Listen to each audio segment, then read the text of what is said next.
और इस बीच बड़ी खबर लखनऊ से मिल रही है। यूपी में एक एमएलसी सीट पर आज से नामांकन 2 जुलाई तक चलेगी नामांकन की प्रक्रिया।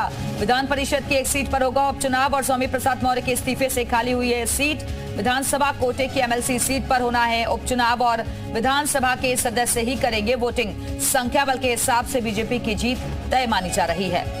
और इसी खबर पर और ज्यादा बातचीत के लिए मयूर शुक्ला इस वक्त लखनऊ से हमारे साथ जुड़ गए हैं। मयूर, एमएलसी सीट पर उपचुनाव के लिए आज नामांकन होने जा रहा है, क्या अपडेट्स इसको लेकर, कितने बजे ये प्रक्रिया शुरू होगी? देखिए, 20 फरवरी को स्वामी प्रसाद मौर्य ने समाजवादी पार्टी के इस्तीफा देने के साथ ही अपने का जो एमएलसी पद है उससे भी इस्तीफा दे दिया था, जिसके बाद विधान परिषद की एक जो सीट है वो खाली हो गई थी और आज से उसका नामांकन शुरू होगा। यानी कि 25 जून से 2 जुलाई तक पूरी नामांकन प्रक्रिया चलेगी।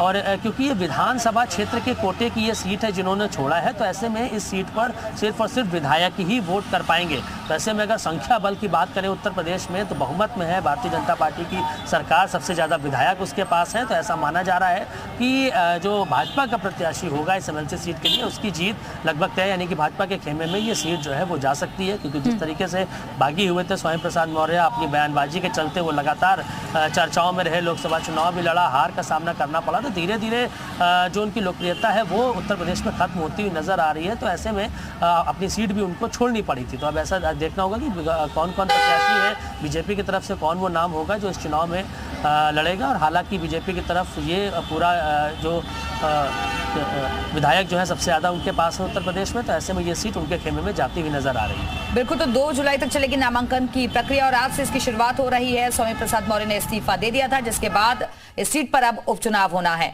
मयूर, आप बने रहेगा।